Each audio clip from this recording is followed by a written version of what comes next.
welcome back to Business 150, Introduction to Management. This is now our 6th lecture in this module number 4, talking about the topic of ethics and corporate social responsibility. And in this video, you can see from the title slide, what we're looking at is the concept of stakeholder considerations. What does this mean? Notice very carefully, we're not talking about shareholders, we're talking about stakeholders. And this is a relatively new concept in a way or a perspective to think about the firm intersecting with its environment and people who are affected or influenced by the behavior of the organization. And so we hope that at the end of this video, you'll be able to apply the stakeholder perspective to how you apply corporate social responsibility and to identify major concerns and areas of focus for primary stakeholder groups that you will encounter in your managerial career.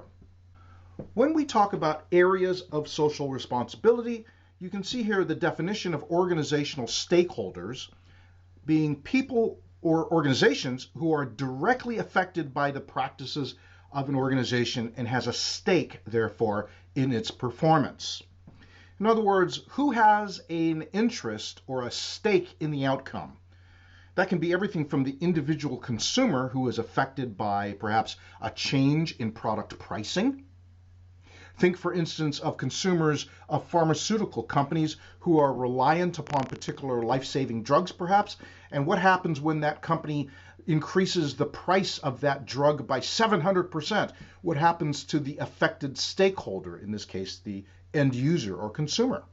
Or consider, for instance, if a chemical company ends up dumping hundreds of tons of chemical waste into a public river, and then the people downstream are affected directly by the pollution. They may not be consumers or buyers of that company's product or service, but they have a stake in the outcome. They are affected by choices and behavior of the firm. That makes them a stakeholder as well. What happens when a major corporation cheats on its taxes or finds all sorts of loopholes so that despite the fact that they're earning billions of dollars of profit, they're not paying anything in corporate income tax? Well, then the U.S. government is then a stakeholder in the outcome of its performance as well.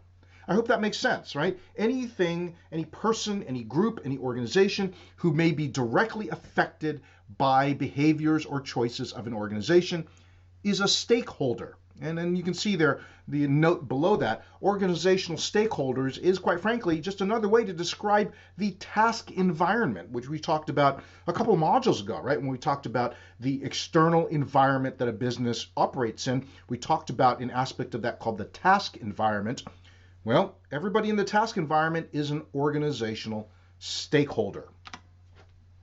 And so you see some examples here, right? The organization in the middle, and you see here all of these different potential organizational stakeholders, from customers and the local community to suppliers, employees, interest groups, trade associations, owners and investors, the court, colleges and universities, foreign governments, local governments. All of these folks potentially are organizational stakeholders. And the mistake that many companies make is to only focus on 3 of these groups.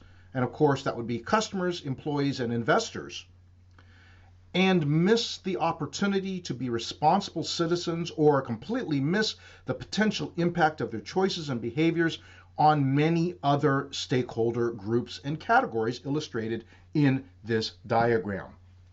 Let's see if we can give you some specific examples. You can see here, this is a table represented from, or I should say duplicated from your textbook, table 4.5, examples of some stakeholder issues.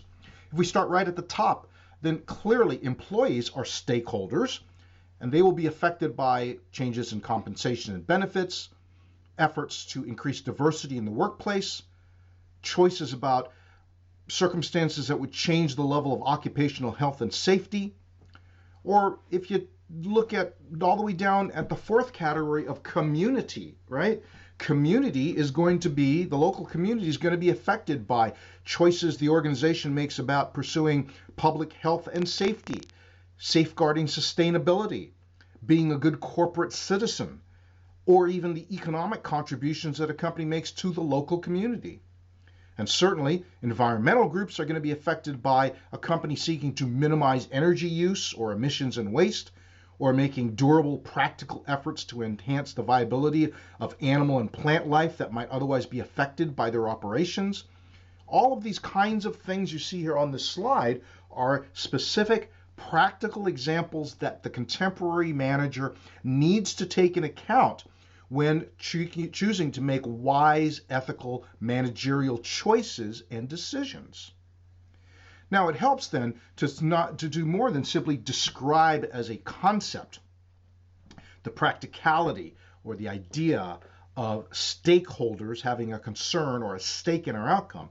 It's something entirely different to give you practical examples of choices that need to keep stakeholders in the front of your mind as you consider the best and highest choice you can make on behalf of your organization. And so we hope, again, despite the fact the text on this slide's a little run over into the diagram there, right?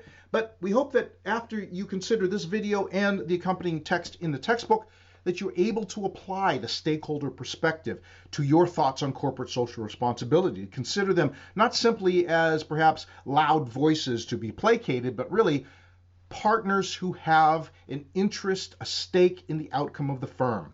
And that you can therefore identify, practically speaking, major concerns and areas of focus for primary stakeholder groups that you're going to encounter as a manager, both today and in the future in your career.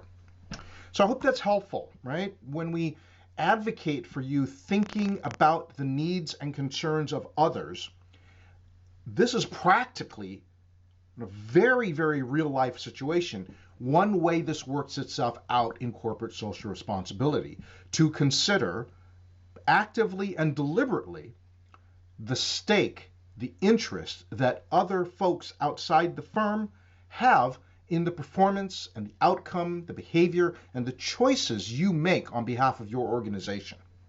I hope that's helpful. More of this, of course, in the textbook for you to study, and we'll see you in the next lecture.